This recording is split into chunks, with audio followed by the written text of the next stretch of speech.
أعوذ بالله من الشيطان الرجيم بسم الله الرحمن الرحيم قال الله تبارك وتعالى في القرآن المجيد والفرقان الحميد وكذلك جعلناكم أمة وسطا لتكونوا شهداء على الناس صدق الله مولانا العظيم وبلغنا رسوله النبي الكريم ونحن على ذلك لمن الشاهدين والشاكرين والحمد لله رب العالمين. تمام احباب محبت سے ادب سے بارگاہ سرور کونین صلی اللہ علیہ وآلہ وسلم میں درود پاک کا نذرانہ پیش کیجیے. الصلاۃ والسلام علیک یا سیدی یا رسول اللہ وعلی آلک واصحابک یا سیدی یا حبیب اللہ. الصلاۃ والسلام علیک یا سیدی وعلی آلک واصحابک یا شفیع المذنبین ویا جد الحسن والحسین. بعد از حمد و صلاۃ معزز و محتشم میزبان مکرم یادگار اسلاف مخلص و محترم حضرت علامہ مولانا جناب محترم ظفر مقصودی صاحب دامت برکاتہ القدسیہ اور جلیل القدر علماء کرام میرے دائیں بائیں کثیر تعداد میں تشریف فرما ہے. سب کے نام اور ان کے منصب کے ساتھ بالخصوص آل نبی اولاد علی حضرت قبلہ علامہ سید عامر شاہ صاحب حافظ اللہ تعالیٰ اور دیگر جتنے بھی اساتذہ علماء اہل علم حضرات اس مجلس میں موجود ہیں، میں سب کو سلام عقیدت اور محبت پیش کرتا ہوں. بہت خوبصورت محفل پاک ہے. ضیاء الامت سیمینار کے نام سے موسوم ہے اور ہر سال اس کا انعقاد بڑی محبت سے ہوتا ہے. مجھ سے پہلے محترم علامہ قاری شہید سیالوی صاحب ہیں.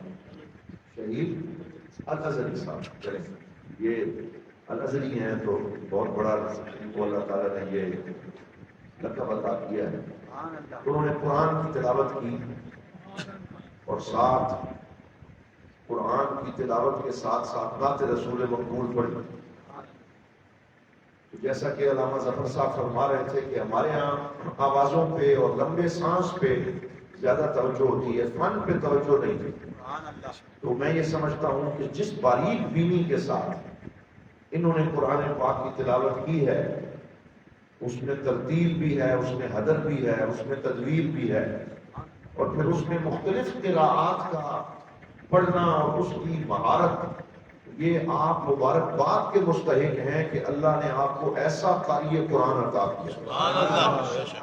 میں ان کے والدین کو، ان کے استاد صاحب کو، سب کو ان کی اس کامیابی پر مبارکباد پیش کرتا ہوں.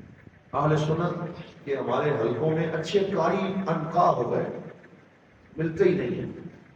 جو پڑھتے ہیں وہ سر پہ زیادہ توجہ دیتے ہیں، ان کی فن پہ توجہ نہیں. اور وہ بھی اس لیے کہ جتنا لمبا سانس رکھیں گے اتنی واہ واہ ہوگی، اتنے پیسے ملیں گے، اور اس چکر میں آ کے وہ قرآن پاک کے آداب کو بھی بھول جاتے ہیں کہ ہم نے کن آداب کا ملاحظہ کرنا ہے. حالانکہ یہ جو قرآن کی تلاوت ہے اس میں لفظ سے زیادہ معنی پہ توجہ ہوتی ہے اور قاری یہ دیکھتا ہے کہ معنی کون سا ہے، اس کی مناسبت سے لفظ کا اتار چڑھاؤ ہوتا ہے، مقامات ہوتے ہیں. تو اللہ رب العزت نے انہیں مصر جا کے اپنی اس صلاحیت کو پالش کرنے کی توفیق دی، پھر ان کو علم کے راستوں پہ چلایا، پھر اچھا آواز بھی عطا کیا. تو میں یہ سمجھتا ہوں کہ ان کا وجود اس علاقے کے لیے ایک نعمت غیر مترتبہ ہے اور ہم دعا کرتے ہیں کہ ان کو کامیابی ملے، لیکن یہ واپس اپنی دھرتی پہ ہی رہیں اور یہاں خدمت قرآن کی اللہ تعالیٰ ان کو توفیق عطا ہو. کیونکہ ہمارے یہاں یہ بھی ہوتا ہے کہ جب کوئی سیڑھیوں پہ چڑھ جاتا ہے پھر اسے اگلی منزلیں بہت سی نظر آتی ہیں اور بہت سے جہان اس کے لیے اپنی چمک دمک دکھاتے ہیں.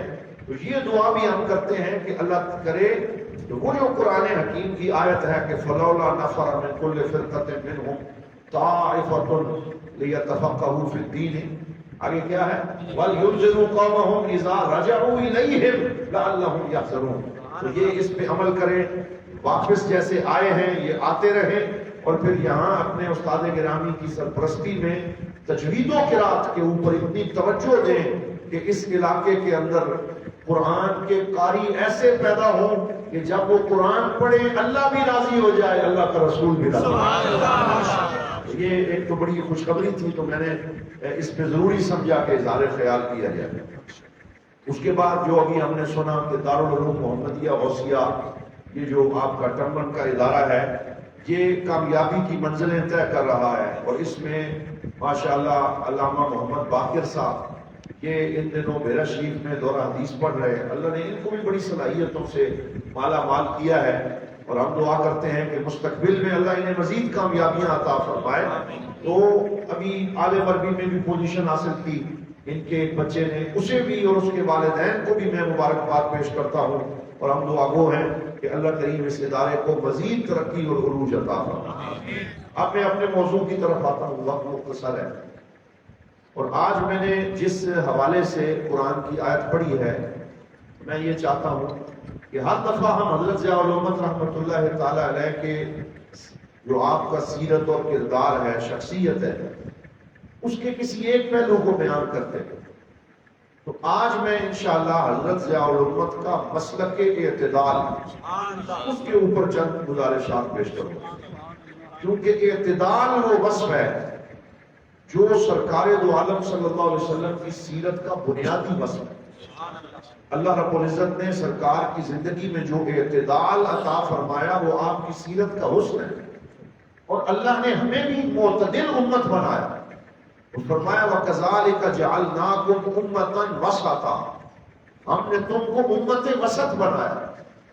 تو اس کی تفسیر میں مفسرین نے لکھا کہ امت وسط سے مراد ہے بین الافراط والتفریط، کہ وہ امت جو افراط اور تفریط سے پاک ہے، نہ اس میں کمی ہے نہ اس میں زیادتی ہے، بلکہ ہر ایک وصف اپنے حسن کے ساتھ معتدل انداز میں موجود ہے، اور یہ ہمارے پاک نبی صلی اللہ علیہ وآلہ وسلم کی سیرت کا خاصہ ہے۔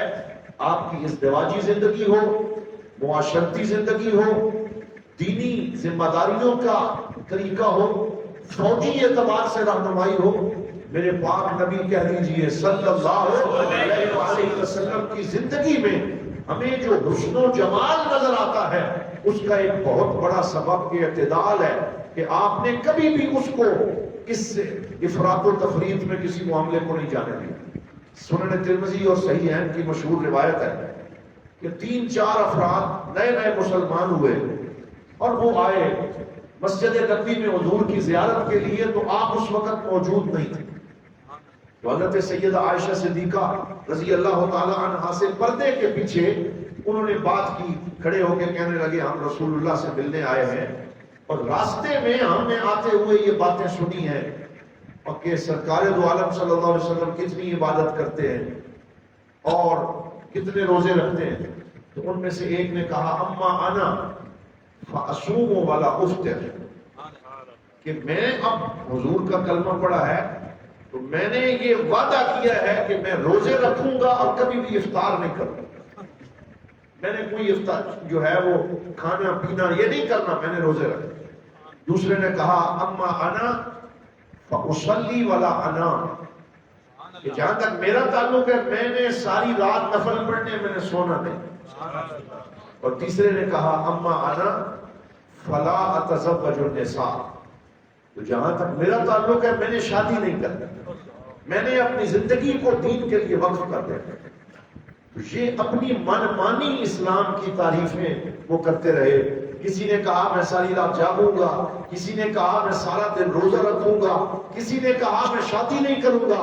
جب سرکار دو عالم صلی اللہ علیہ وسلم سفر سے تشریف لائے اور حضرت سیدہ کائنات اور سچے باپ کی سچی بیٹی سیدہ عائشہ صدیقہ رضی اللہ تعالی عنہا، آپ نے ان کی یہ باتیں رسول اللہ کو سنائی کہ آج ایسے بندے آئے تھے وہ یہ باتیں کرتے تھے، تو حضور یہ سن کے جلال میں آ گئے چہرے مبارک کا رنگ متغیر ہو گیا اور حضور نے فرمایا یہ میرا طریقہ نہیں ہے جس پہ وہ چلنا چاہتے ہیں. مجھ سے تو پوچھ لیتے کہ میں کسے پسند کرتا ہوں. فرمایا اما انا فاصوم وافطر. فرمایا مجھ محمد کا طریقہ یہ ہے میں روزے بھی رکھتا ہوں میں افطار بھی کرتا ہوں. میں کبھی روزے رکھتا ہوں مہینے میں 3 دن رکھتا ہوں, ہفتے میں 1 دن 2 دن رکھتا ہوں, کبھی نہیں رکھتا. واما انا فاصلی وانا, میں نمازیں بھی پڑھتا ہوں میں رات کو آرام بھی کرتا ہوں. اما انا فاتزوج النساء, اور میری سنت یہ ہے کہ میں نے نکاح کی سنت کو بھی قائم کیا ہے تاکہ معاشرے میں آبادی ہو, معاشرے کے اندر بہتری ہو اور لوگ فطرت کے قریب رہ کے زندگی بسر کر سکیں. تو میرا یہ دین دین فطرت ہے, یہ فطرت کے خلاف نہیں ہے.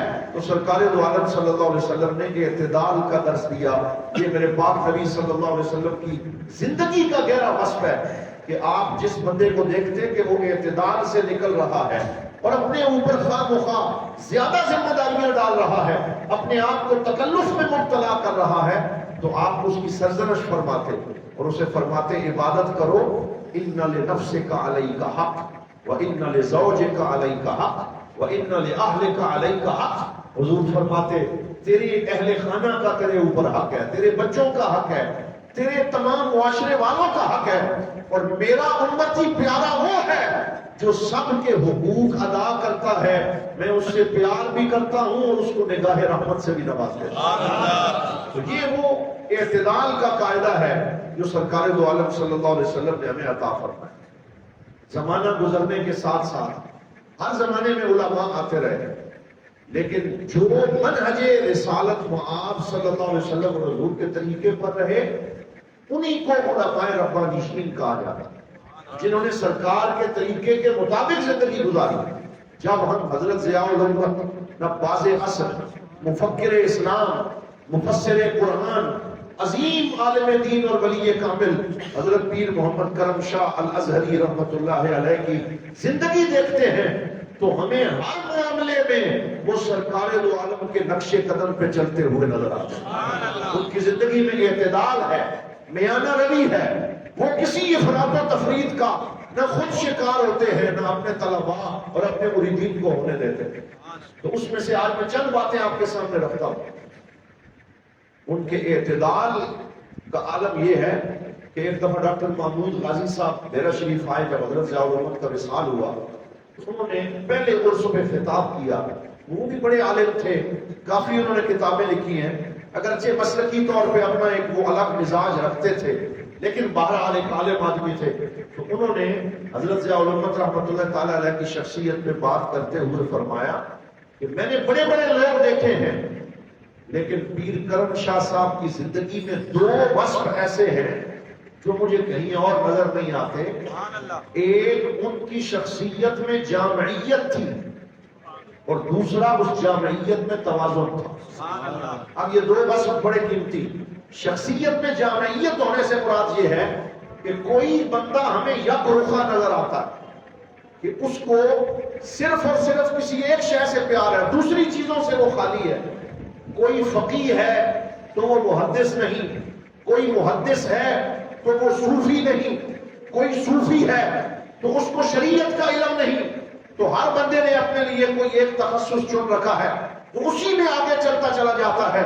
لیکن پیر کرم شاہ صاحب کی زندگی کو ہم دیکھتے ہیں تو ان میں یہ جامعیت نظر آتی ہے کہ وہ اپنے وقت کے عالم دین بھی ہیں, ولی کامل بھی ہیں, ایک عظیم صوفی بھی ہیں, ایک عظیم فقیہ بھی ہے, ایک عظیم محدث بھی ہے, شریعت کورٹ کے جسٹس بھی ہیں, اور راتوں کو اٹھ کے اللہ کو راضی کرنے والے بھی. اللہ رب العزت نے ان کی شخصیت میں یہ جامعیت عطا کی ہے کہ ایک ہی وقت میں کئی اوصاف ہیں جو اللہ رب العزت نے ان کی شخصیت میں عطا فرمائے.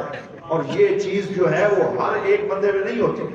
اور اس جامعیت کو یوں بھی بیان کیا جا سکتا ہے کہ ایک آدمی, ایک فانوس جو آپ دیکھتے ہیں اس میں شیشے لگے ہوتے ہیں, وہ 12 رنگوں کے مختلف شیشے آپ اس کے باہر لگا دیں, اندر بلب تو ایک ہی جل رہا ہے, لیکن جب وہ روشنی باہر آتی ہے تو کہیں سے سبز, کہیں سے سرخ, کہیں سے نیلے پیلے اس کے رنگ بدلتے ہیں، حالانکہ لائٹ اندر ایک ہے لیکن رنگ کئی نظر آتے ہیں۔ تو جامعیت کا مطلب یہ ہے کہ ان کے دل میں عشق رسول کا چراغ جل رہا ہے، لیکن وہ چراغ جب اپنی روشنی دیتا ہے تو کہیں حدیث کی روشنی ہے، کہیں فقہ کی روشنی ہے، کہیں تصوف کی روشنی ہے، کہیں قرآن کے قاری ہونے کی روشنی ہے، کہیں جسٹس ہونے کی روشنی ہے، تو وہ ایک ہی وقت میں کئی رنگوں میں نمایاں نظر آتے ہیں۔ یہ وصف اللہ نے ان کو جامعیت کا عطا کیا۔ اور توازن کا مطلب یہ ہے کہ بعض لوگوں میں جامعیت تو ہوتی ہے لیکن توازن نہیں ہوتا، وہ بیلنس قائم نہیں رکھ سکتے، کسی ایک پلڑے میں وزن زیادہ ڈال دیتے ہیں۔ لیکن حضرت ضیاء الامت کو جامعیت بھی عطا ہوئی اور ساتھ توازن بھی عطا ہوا۔ اور توازن کا عالم یہ ہے کہ جیسے ہم نے سرکار دو عالم کی شخصیت میں دیکھا کہ آپ معراج پہ تشریف لے گئے، عرش کی بلندیوں پہ گئے، اللہ رب العزت سے ملاقات کی، پھر واپس آئے۔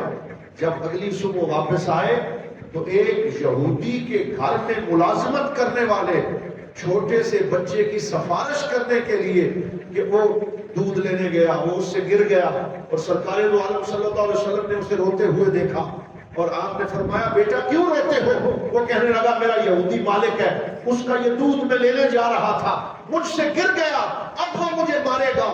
تو سرکار دو عالم صلی اللہ علیہ وسلم اس کی سفارش کرنے کے لیے اس کے گھر چلے گئے، اس یہودی کے دروازے پہ دستک دی اور فرمانے لگے میں مسلمانوں کا نبی ہوں، میں تجھ سے کچھ مانگنے نہیں آیا، میں اس بچے کی سفارش کرنے آیا ہوں، اسے کچھ نہ کہنا، اسے معاف کر دینا۔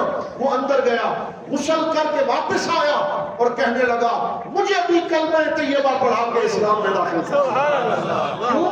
کیونکہ ہماری آسمانی کتابوں میں یہ لکھا ہوا ہے کہ سچا نبی وہ ہوگا جو رات کو اپنے رب سے ملاقات کرنے کا سفر کرے گا اور صبح ایک بچے کی سفارش کرنے کے لیے ایک عام سے گھر میں پہنچ جائے گا۔ یہ توازن اللہ ان کو عطا فرماتا ہے جو حضور کے سچے غلام ہوتے ہیں، کہ وہ ایک طرف بڑی ذمہ داریوں پہ بھی ہوتے ہیں اور دوسری طرف عام لوگوں کا خیال بھی رکھتے ہیں اور عام لوگوں کے اندر رہتے ہیں اور ان کی تربیت کرتے ہیں۔ وہ یہ نہیں کہتے کہ ہم کوئی الگ لوگ ہیں، بلکہ وہ معاشرے کے اندر رہ کے لوگوں کی تربیت کا جو ہے وہ فریضہ سر انجام دیتے ہیں۔ نعرے تکبیر، اللہ اکبر، نعرے رسالت، یا رسول اللہ، نعرے تحقیق، تاجدار ختم نبوت، زندہ باد، زندہ باد۔ اللہ تعالیٰ محترم، پھر تصوف میں جو اعتدال حضرت ضیاء الامت نے قائم فرمایا، ہمارے ہاں جو تصوف رائج تھا اس میں کچھ صوفیاء ایسے تھے جو نام نہاد صوفی بنے ہوئے تھے، جو جبہ اور دستار اور لمبی تسبیح پکڑنے کو تصوف سمجھتے تھے اور لمبے لمبے چلے لگانا اور لوگوں سے نذرانے بٹورنا اور اپنے مریدوں کی جیبوں پہ نظر رکھنا، اور وہ اس کو تصوف بنا چکے تھے۔ کچھ ایسے لوگ تھے جو تصوف کے نام پہ تجارت کر رہے تھے۔ جب حضرت ضیاء الامت رحمۃ اللہ تعالی علیہ مصر سے پڑھ کے واپس تشریف لائے اور آپ نے ایک خانقاہ کی بنیاد رکھی تو آپ نے تصوف کے اندر بھی ایک اعتدال اور میانہ روی کا اصول دیا۔ فرمایا صوفی وہ نہیں ہوتا جو اپنے مریدوں کے پاس جا کے ان سے چندے اور نذرانے طلب کرے، بلکہ صوفی وہ ہوتا ہے جو اپنے اچھے اخلاق کو پیش کرے، جو سرکار دو عالم صلی اللہ علیہ وسلم کی سنتوں پہ عمل کرے، جو اللہ اور اس کے رسول کو راضی کرنے کے لیے اپنے کام سر انجام دے۔ تو آپ نے وہ تصوف پیش کیا جو حدیث جبرائیل میں الاحسان کے تحت ذکر ہوا ہے۔ آپ نے تصوف کو قرآن و سنت کے شیلٹر کے اندر رکھتے ہوئے ایک ایسے مثالی صوفی کا کردار ادا کیا جو اپنے ہر قدم میں سنت مصطفیٰ کی عملی تصویر بن کے نظر آتا ہے۔ آپ کہیں سنت سے نہیں ہٹتے، حتیٰ کہ جنہوں نے حضرت ضیاء الامت کو بیماری کے ایام میں دیکھا، الحمدللہ مجھے بھی یہ سعادت حاصل ہوئی، 1995 سے لے کے 1998 کے اپریل کے مہینے تک مجھے حضرت ضیاء الامت رحمۃ اللہ تعالیٰ علیہ کے بہت قریب رہنے کا موقع ملا، کیونکہ میں وہاں پہ قرآن حفظ کرتا تھا، اور جہاں پہ ہم قرآن پاک پڑھتے تھے ہر نماز باجماعت حضور ضیاء الامت پڑھنے کے لیے اپنے کمرے کی سیڑھیاں اتر کے اسی مسجد میں آتے تھے، اور مجھے یہ سعادت حاصل ہوتی کہ میری عمر چھوٹی تھی لیکن میں آگے بڑھتا، حضور ضیاء الامت رحمۃ اللہ تعالیٰ علیہ کے جوڑے مبارک اٹھا لیتا، اٹھا کے اندر رکھتا تو میرے کانوں کو سہلاتے، محبت سے میرے سر پہ ہاتھ رکھتے.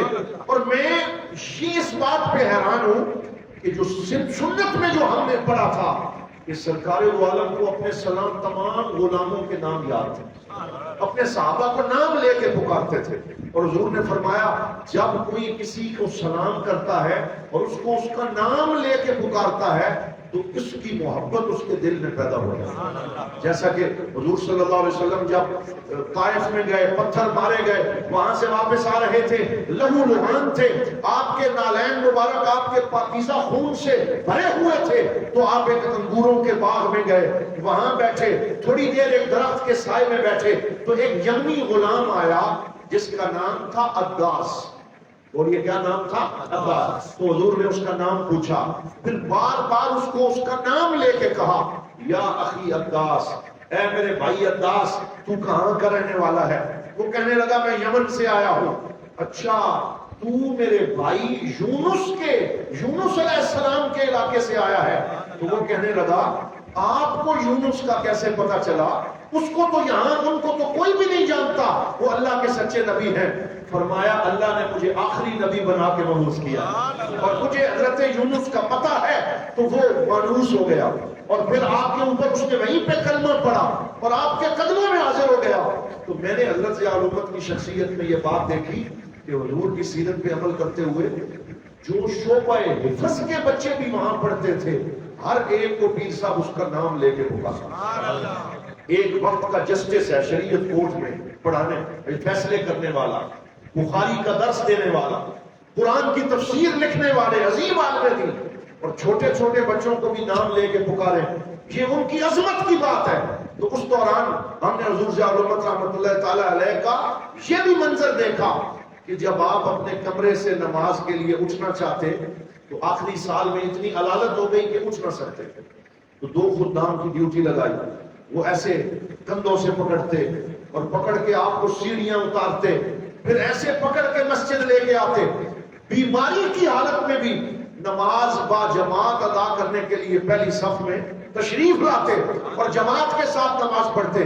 جب تھوڑے بڑے ہوئے, صحیح بخاری شریف ہم پڑھ رہے تھے, تو ہم نے وہ حدیث پاک پڑھی کہ سرکار دو عالم صلی اللہ علیہ وسلم جب آخری 5 دنوں میں علیل ہو گئے اور مسجد میں جماعت پڑھانا مشکل ہو گیا, تو حضور صلی اللہ علیہ وسلم نے اپنے چچا حضرت عباس اور مولا علی شیر خدا کرم اللہ وجہہ الکریم سے فرمایا کہ مجھے اٹھا کے مسجد لے چلو. تو ان دونوں نے جب حضور کو کندھے سے پکڑا تو حدیث کے لفظ ہیں سرکار کے دونوں مبارک انگوٹھوں سے زمین پہ 2 لکیریں بنتی تھی, اور آپ کو اس طرح مصلی تک لے کے جاتے, اور اس حالت میں بھی حضور نماز پڑھاتے رہے. میں نے کہا صدقے جائیں ضیاء الامت آپ کے کہ آپ نے جاتے جاتے حضور کی اس سنت پہ بھی عمل کر کے دکھا دیا.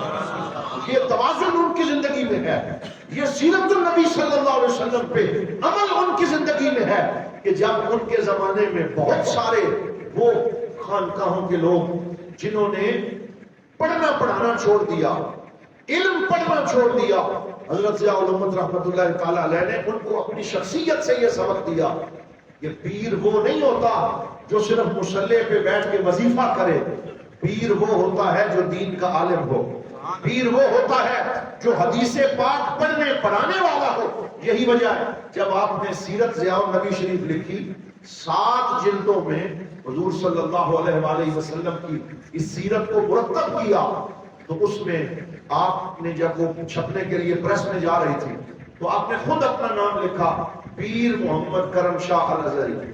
تو پوچھنے والوں نے پوچھا جناب آپ اپنے نام کے ساتھ ویسے تو پیر نہیں لکھتے, تو یہاں آپ بڑے اہتمام سے لکھ رہے ہیں. تو آپ نے جو جملہ فرمایا, آپ نے فرمایا میں یہ بتانا چاہتا ہوں کہ پیر بھی پڑھے لکھے ہوتے ہیں, یعنی تاکہ لوگوں کو یہ پتا چلے کہ پیری مریدی کی حقیقت کیا ہے.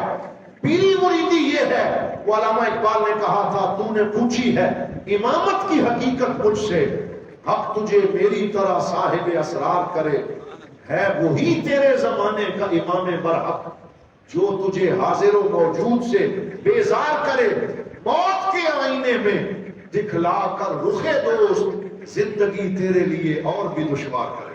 تو حضرت ضیاء الامت رحمۃ اللہ تعالی علیہ کی شخصیت میں یہ اعتدال پایا جاتا ہے کہ آپ نے تصوف کو قرآن و سنت کی بنیادوں پہ ایسے استوار فرمایا کہ حضرت جنید بغدادی کے زمانے کی یاد کو تازہ کر دیا، حضرت بابا فرید الدین مسعود گنج شکر کی یاد کو تازہ کر دیا، حضرت تاجدار گولڑا پیر سید میر علی شاہ صاحب کی یادوں کو تازہ کر دیا۔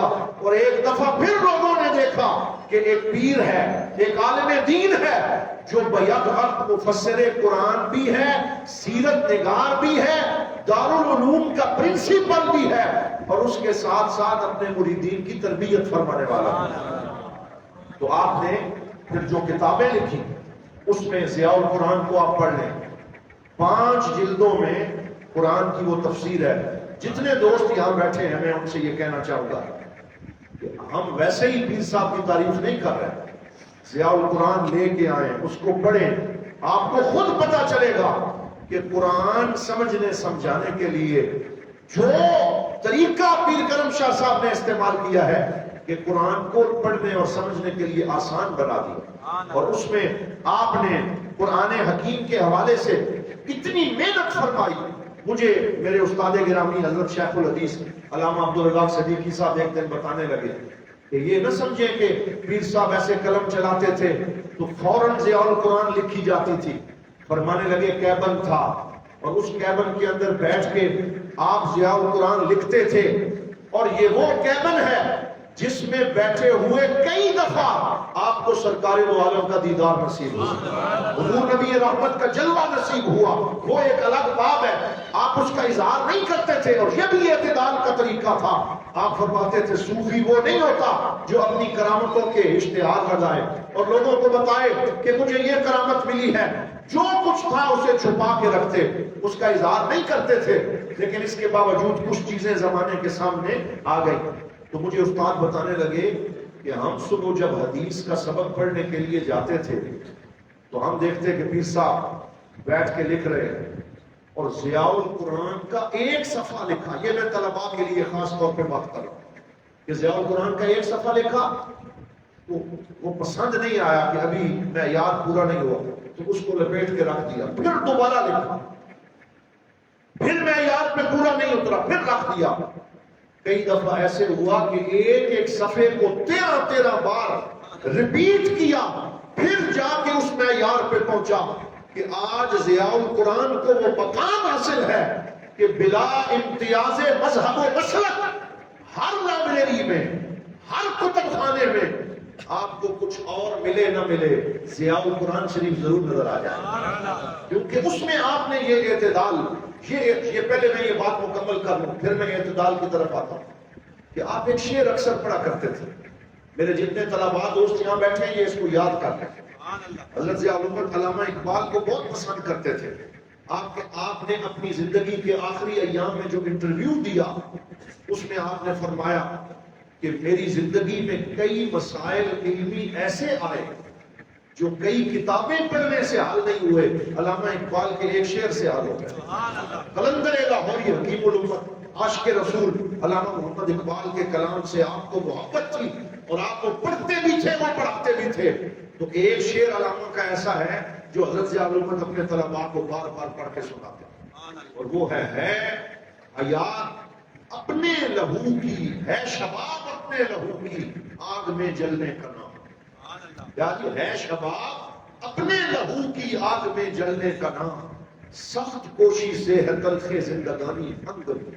اور اس کا معنی یہ ہے کہ زندگی تعیشات کا نام نہیں ہے، زندگی گدوں پہ اور نرم بستروں پہ سونے کا نام نہیں ہے، زندگی اے سی کے کمروں میں بیٹھ کے صرف سونے کا نام نہیں ہے، بلکہ ہے شباب اپنے لہو کی آگ میں جلنے کا نام۔ جوانی یہ ہے کہ انسان اتنی محنت کرے کہ وہ اپنے ہی خون کی آگ میں جلتا رہے، بیٹھے پڑھے پڑھائے، راتوں کو اٹھ کے مصلح پہ کھڑا ہو اور اپنی جوانی کو ایسے گزارے کہ جس میں اپنی ساری محنتوں کو صرف کر دے۔ سخت کوشی سے ہے تلخ زندگانی ہنگمی، اتنی محنت کرے کہ اس محنت کی وجہ سے اس کی کڑوی زندگی میں مٹھاس پیدا ہو. یہ حضرت ضیاء الحق نے محنت کا درس دیا. اور ہمارے استاد گرامی کہتے ہیں یہ مغال کا علاقہ ہے, مغال کا, جہاں بیٹھ کے گرمیوں کے موسم میں آپ قرآن کی تفسیر لکھتے تھے. اور وہ مسجد آج بھی موجود ہے جس کی کھڑکی کے سامنے حضرت ضیاء الحق بیٹھتے, سامنے کھلا میدان اور وادی تھی, تو آپ کو منظر بڑا اچھا لگتا, وہاں بیٹھ کے قرآن کی تفسیر لکھتے رہتے. تو وہ فرماتے ہیں مجھے بیرا شریف سے ٹیلی فون آیا کہ یہ اتنی کتابیں اور حوالے لے کے مغال پہنچو کہ پیر صاحب نے یہ حوالے تفسیر میں شامل کر دیں.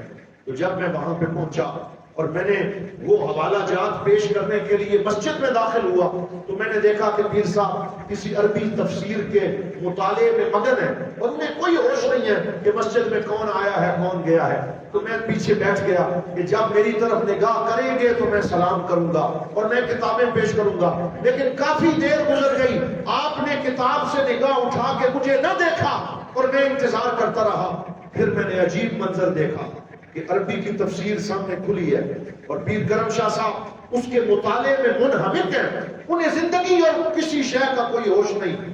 اور ایک مصری کی ڈلی دائیں ہاتھ میں ایسے پکڑی ہوئی, اور وہ اس لیے کہ اگر بھوک لگے تو میں تھوڑی سی یہ کھا لوں اور اپنے مطالعے کے اندر میں لگا رہوں. تو وہ بھی کھانے کا ہوش نہیں اور ایسے مطالعہ کرتے جا رہے ہیں.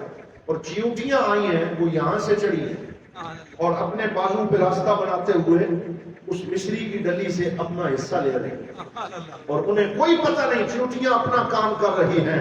اور ضیاء الامت وقت کا مفسر قرآن امت کو ضیاء القرآن کا تحفہ دینے کے لیے اپنا کام کر رہا ہے. یہ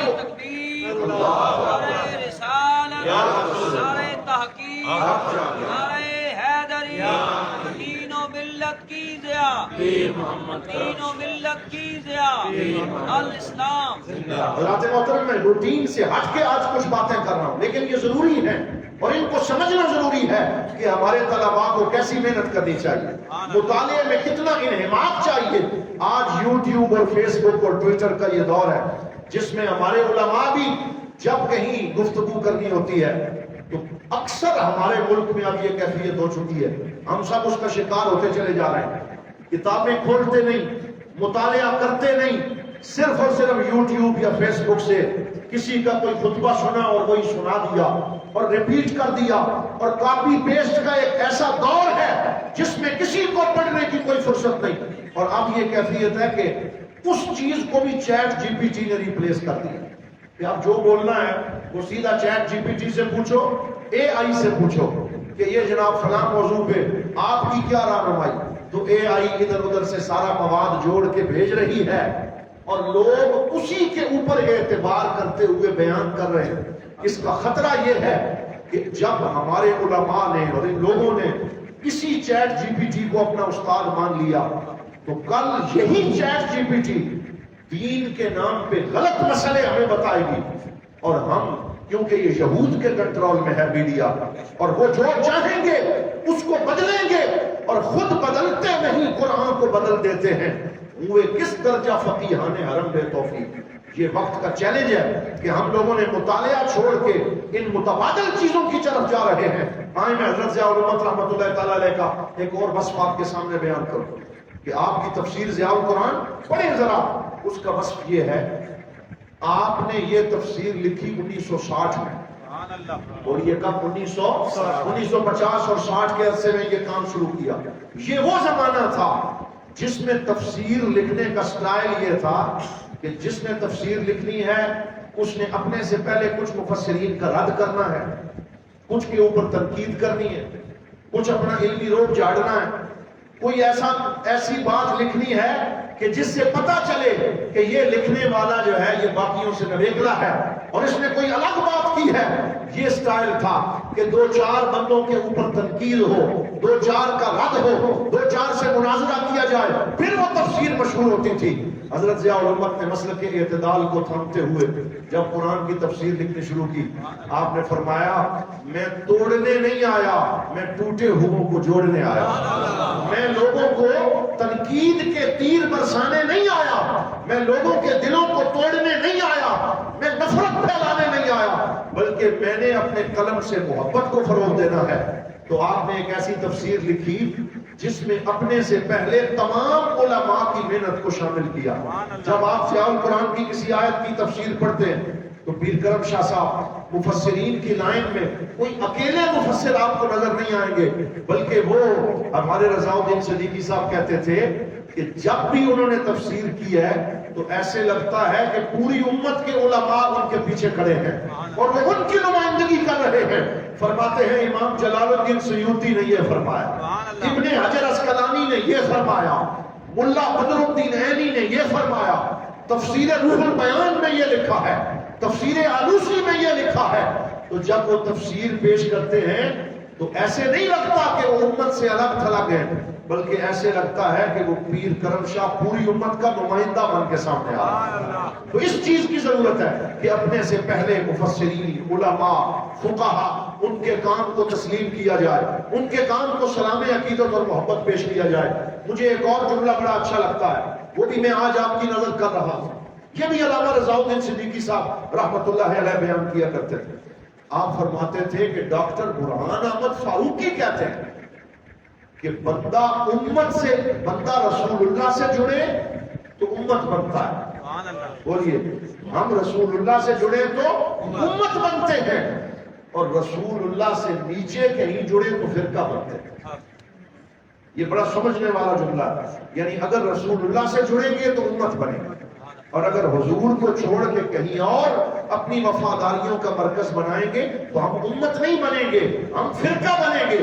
جو صرف حضور کو صحابہ کرام سے سیدھا جا کے جڑ گیا وہ بھی فرقہ بنا، جو صرف اہل بیت سے جا کے جڑ گیا وہ بھی فرقہ بنا، اور جو رسول اللہ سے جڑا اور حضور کی وجہ سے باقیوں سے جڑا وہ امت بنا. حضرت ضیاء الامت نے ہمیں فرقہ نہیں بننے دیا، ہمیں امت بن کے دکھایا. یہ حضرت ضیاء الامت کا درس ہے. فرمایا فرقہ نہ بنو، امت بنو. رسول اللہ صلی اللہ علیہ وآلہ وسلم کا دامن تھام لو. اور اس طریقے سے آپ نے خدمت کی ہے امت مسلمہ کی اور مسلک اعتدال کو اپنایا ہے. پھر دارالعلوم محمدیہ غوثیہ میرا شریف کی شکل میں آپ نے ایک ایسا نصاب تعلیم عطا فرمایا جس نصاب تعلیم میں قدیم اور جدید کو بڑے خوبصورت طریقے سے جوڑ دیا گیا. آپ سے پہلے جو ادارے موجود تھے ان میں مسٹر اور ملا تیار ہوتے تھے. مسٹر کا مطلب یہ ہے کہ جو کالج میں گیا اسے دین کا کوئی پتہ نہیں، اور جو مدرسے میں گیا اسے دنیا کا کوئی پتہ نہیں. تو جو مدرسے سے نکلتا تھا اسے ملا کہتے تھے، اور جو کالج سے نکلتا تھا اسے مسٹر کہتے تھے. اور ان کے درمیان دوری تھی، کوئی وجہ اتحاد نہیں تھی. جو مولوی ہے وہ کالج والے کو پسند نہیں کرتا تھا، جو کالج والا ہے وہ مولوی کو دیکھنا گوارا نہیں کرتا تھا. حضرت ضیاء الامت رحمۃ اللہ تعالیٰ علیہ نے ایک ایسا نصاب تعلیم عطا فرمایا میں میٹرک پاس بچے کو داخل کروں گا، اسے قرآن بھی پڑھاؤں گا، سنت بھی پڑھاؤں گا، فقہ بھی پڑھاؤں گا، حدیث بھی پڑھاؤں گا، لیکن ساتھ انگریزی زبان بھی پڑھاؤں گا، پولیٹیکل سائنس بھی پڑھاؤں گا، اکنامکس اور معاشیات بھی پڑھاؤں گا، تاکہ جو میرے ادارے سے پڑھ کے نکلے اس کی دونوں آنکھیں روشن ہوں، وہ معاشرے میں بہترین کردار ادا کرے. آپ دیکھیں میرے دونوں طرف علماء کی جو کہکشاں سجی ہوئی ہے، یہ وہ لوگ ہیں جنہوں نے حضرت ضیاء الامت کے ادارے سے پڑھا. تو آج معاشرے کو ان کی ضرورت ہے. ان میں سے ہر بندہ کسی سکول میں استاد ہے، کسی کالج میں لیکچرار ہے، دنیا پہ بھی اس کی نظر ہے، دین پہ بھی اس کی نظر ہے. یہ دین اور دنیا میں جو اتحاد ہے یہ حضرت ضیاء الامت رحمۃ اللہ تعالیٰ علیہ نے اس کو تازہ کیا اور دارالعلوم محمدیہ غوثیہ کی شکل میں اس کی بنیاد رکھی. تو یہ جو خدمت آپ نے عظیم سر انجام دی ہے، ہم اس کے اوپر بھی آپ کو سلام عقیدت اور محبت پیش کرتے ہیں. اللہ محترم وقت ہو چکا ہے، آخری 5 منٹ میں اپنی گفتگو سمیٹتا ہوں. اور یہ ایک بڑا ضروری نقطہ ہے، جہاں آپ نے اپنے مسلک سے ہٹ کے بھی کسی کو مخاطب کیا ہے تو وہاں آپ نے دشمنی نہیں بننے دی، آپ نے اختلاف اور مخالفت میں فرق کیا. اختلاف اور مخالفت میں کیا فرق ہے کہ اختلاف کسی سے بھی ہو سکتا ہے، شاگرد اور استاد کا بھی آپس میں اختلاف ہو سکتا ہے، اس میں کوئی مسئلہ نہیں.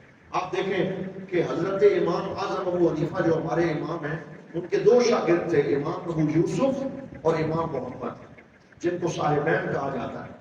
انہوں نے ہزاروں مسئلوں میں اپنے استاد گرامی سے اختلاف رائے کیا اور حضرت امام اعظم ابو حنیفہ ان کے اس اختلاف کو پسند بھی کرتے تھے. اور کئی دفعہ ایسے ہوتا ہے کہ امام صاحب فرماتے مسئلے میں میری رائے یہ ہے, میرے شاگرد کی رائے یہ ہے, لیکن اس میں فیصلہ میری رائے پہ نہیں ہوگا, میرے شاگرد کی رائے پہ. یہ ہے وہ اختلاف جس کی دین میں گنجائش ہے, مخالفت کی کوئی گنجائش نہیں ہے. تو آپ نے اس چیز کو بھی اعتدال, مسلک اعتدال میں پیش نظر رکھا. آپ نے فرمایا اختلاف کرو تو اچھے الفاظ سے کرو, اپنی رائے کو اچھے طریقے سے پیش کرو, دلیل سے بات کرو, لیکن مخالفت نہ کرو. اس پہ آپ نے اپنی ساری زندگی گزاری. میں اس پہ آپ کو ایک مثال دیتا ہوں. ایک شخص تھا جو مسلک اہل تشیع سے تعلق رکھتا تھا, نوجوان تھا. اس نے پیر کرم شاہ صاحب کو خط لکھا اور اس میں باغ فلک کے اوپر اور دیگر حدیث کرتاس کے اوپر اور غدیر خم کے اوپر اس نے کئی مسئلے پوچھے. تو پیر صاحب نے جو اس کا جواب لکھا, اس کا نام کیا رکھا, یہ مقالات کے اندر موجود ہے. آپ نے فرمایا ایک شیعہ دوست کے جواب, یہ نام رکھا. بولیے کیا نام رکھا؟ ایک شیعہ دوست کے جواب. یعنی جو ٹائٹل اور مضمون کا عنوان ہے وہ یہ بتا رہا ہے کہ بھئی میں کوئی تمہارا مخالف نہیں ہوں, اختلاف ہو گیا ہے. ایک شیعہ دوست کے جواب میں. نیچے جب آپ اس کے دلائل پڑھیں گے تو ان دلائل میں آپ نے سارے وہ دلائل پیش کیے جو اہل سنت کے دلائل ہیں, جن سے مسلک حق ثابت ہوتا ہے, لیکن اپنے لفظوں میں کبھی بھی وہ مخالفت نہیں بننے دی کہ کسی کو دعوت دین دینی ممکن ہی نہ ہو. ظاہری بات, آپ کسی کو دعوت دیں گے تو وہ قریب آئے گا, تو جہاں قرب کا امکان ہی نہ ہو وہاں ڈائلاگ کیسے ہوگا, وہاں مباحثہ کیسے ہوگا. تو حضرت ضیاء الامت رحمۃ اللہ تعالی علیہ نے اختلاف کیا ہے, مخالفت نہیں کی, ڈیبیٹ کیا ہے. تو اس میں آداب حوار کو پیش نظر رکھا, ڈائلاگ کے آداب کو پیش نظر رکھا. کسی پہ ذاتی حملہ نہیں کیا, گالی گلوچ نہیں کی, کسی کا گریبان نہیں پکڑا. جب بھی بات کی ہے تو دلیل کے ساتھ بات کی ہے, لیکن اس کا یہ مطلب نہیں ہے کہ دوست کا ہاتھ ہو اس کی ساری باتوں کو مان دیا. بلکہ جب آپ نے اختلاف کیا تو اس طرح بھی ہم نے منظر دیکھا. آخری بات کرتا ہوں کہ بغویہ مسجد کا سٹیج تھا, یہ بیرہ شریف کی بڑی تاریخی مسجد ہے. اس میں پیر صاحب صدارت فرما رہے تھے اور ایک بندہ تقریر کر رہا تھا. وہ کسی اور نقطہ نظر سے تعلق رکھتا ہے. اس نے حیات النبی کے مسئلے پر اپنی الگ رائے دے دی کہ ہم حضور صلی اللہ علیہ وسلم کا کلمہ تو پڑھتے ہیں لیکن حضور اس دنیا سے چلے گئے اور اب ہمارا تعلق ختم ہو گیا. جب یہ بات کی تو پیر صاحب وہیں کرسی سے جلال میں آ کے اٹھ گئے اور مائک اس سے واپس لے لیا. فرمایا اس مجلس کا صدر میں ہوں اور میری موجودگی میں میرے نبی کو یہ کہا جائے کہ وہ اس دنیا سے چلے گئے اور ان کا تعلق ختم ہو گیا, تو میں ایسے کسی کو کہنے نہیں دوں گا, بلکہ میں یہ کہتا ہوں ڈنکے کی چوٹ پہ کہ میرے نبی کل بھی زندہ تھے, میرے نبی آج بھی زندہ ہیں. آپ نے اس مسلک کو بیان کیا اور ڈنکے کی چوٹ پہ اس پہ دلائل دیے اور فرمایا آج بھی جب ہم حضور کے سامنے جاتے ہیں اور وَلَوْ أَنَّهُمْ بِالظَّلَمُوا پہ عمل کرتے ہوئے سرکار کو سلام کرتے ہیں, تو حضور اگرچہ حیات برزخ میں ہے لیکن سرکار ہمارا سلام سنتے بھی ہیں, ہمیں جواب بھی ارشاد. وہ جانتے ہیں کون سلام کرنے آیا ہے, کس نے نئی بارگاہ میں حاضری دی ہے. ہم جس نبی کو مانتے ہیں بولو وہ کل بھی زندہ تھے, وہ آج بھی زندہ ہے. اگرچہ ہم اس زندگی کا شعور نہیں رکھتے, وہ حیات برزخ ہے, لیکن سرکار اپنی قبر انور میں جلوہ فرما ہے, امت کا مشاہدہ کر رہے ہیں, صلاۃ و سلام کو سن رہے ہیں, سلام کا جواب دے رہے ہیں, ہمارے اوپر نظر کرم فرما رہے ہیں. اعلیٰ حضرت فاضل بریلوی بولے, فرمایا چمک تجھ سے پاتے ہیں سب پانے والے, میرا دل بھی چمکا دے چمکانے والے. حرم کی زمین اور قدم رکھ کے چلنا, ارے سر کا موقع ہے او جانے والے, میں مجرم ہوں آقا مجھے ساتھ لے لو, کہ رستے میں ہیں جا بجا تھانے والے, تو زندہ ہے واللہ تو زندہ ہے واللہ, میرے چشم عالم سے چھپ جانے والا. تو آپ نے اپنے عقیدے پہ کوئی کمپرومائز نہیں کیا. کوئی یہ نہ سمجھے کہ آپ نے عقیدے پہ کوئی پیچھے ہٹے. عقیدہ گج وج کے بیان کیا ہے, لیکن اس میں طریقہ وہ رکھا کہ جس میں مخالفت نہ ہو, اختلاف ہو, اور اس اختلاف کو اچھے طریقے سے بیان کیا جائے. تو آج کی اس گفتگو میں نے جو چند نکات آپ کی خدمت میں پیش کیے ہیں, تصوف کے حوالے سے, حدیث کے حوالے سے, قرآن کی تفسیر کے حوالے سے اور مخالفین سے بات چیت کرنے کے حوالے سے, اس میں حضور ضیاء الامت کا مسلک اعتدال کیا تھا اور اس کی اہمیت کیا ہے، اس پہ آج ہم نے بات کی ہے، اس دعا کے ساتھ کہ اللہ تعالیٰ ہمیں بھی ان کے نقش قدم پہ چلنے کی توفیق عطا فرمائے۔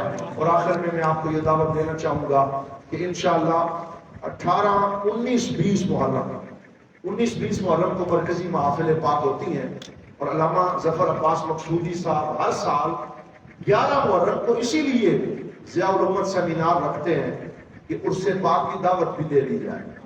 تو یہ حضور ضیاء الامت کا عرس پاک انشاءاللہ 5-6 جولائی، یہ ابھی 5-6 دن کے بعد منعقد ہو رہا ہے بیرا شریف میں۔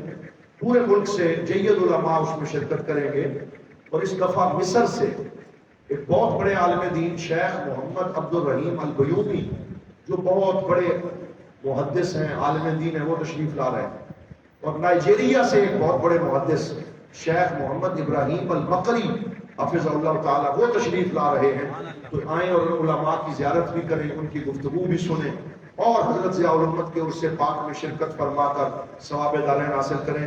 میں آپ سب کا شکر گزار ہوں کہ اس بڑے سخت گرمی کے موسم میں آپ نے بڑی محبت سے اس پروگرام کو سماعت فرمایا۔ اللہ تعالیٰ میری اور آپ سب کی حاضری قبول فرمائے۔ وآخر دعوانا